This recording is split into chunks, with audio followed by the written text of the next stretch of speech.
খেয়াল করে দেখবেন যুবক ভাইয়েরা। তোমার কবরের প্রথম রাত কেমন হবে জানো? তাহলে শোনো। একটি ফেরেশতা এসে তোমায় ওঠাবে আর তিনটি তোমাকে প্রশ্ন করা হবে। বলবে তোমার রব কে, তোমার দিন কে, তোমার নবী কে। যে উত্তর দিতে পারবে না সে চিৎকার করে বলবে আমাকে ক্ষমা করে দিন। কিন্তু সেদিন হবে না কোনো ছাড়, হবে না কোনো মাপ। তার কবরের মাটিগুলো তাকে এত জোরে চাপ দিবে, তার এই পাশের হাড্ডি ওই পাশে নিয়ে চলে যাবে, আর তার কবরে আগুন জ্বলে যাবে, আযাব শুরু হয়ে যাবে। এবং তার কবরে এত বিশাল বড় বড় সাপ আসবে, সেই সাপগুলো যদি দুনিয়াতে একবার শ্বাস ফেলতো, দুনিয়া পুরো ছিন্ন ভিন্ন হয়ে যেত। এবং সেই সাপগুলো তাকে কিয়ামতের আগ পর্যন্ত কামড়াতে থাকবে। এবং তার কবরে একজন ভয়ঙ্কর ফেরেশতাকে পাঠানো হবে। সেই ফেরেশতাটা হবে বয়রা, অন্ধ, বোবা। তার হাতে একটা হাতুড়ি থাকবে।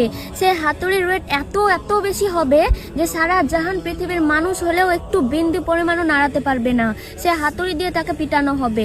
সে এত জোরে চিৎকার করতে থাকবে, শুধু মানুষ আর জিন ছাড়া এই পৃথিবীর সমস্ত জন্তু জানোয়ার তার চিৎকার শুনতে পাবে।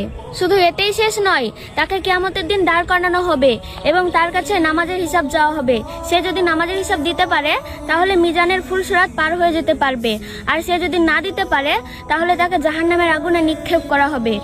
তাই বলছি, কবরকে স্মরণ করুন। আর যদি কবরকে ভয় করে থাকেন তাহলে এই ভিডিওতে ফলো করে ভিডিওটা অবশ্যই শেয়ার করবেন। আমিন।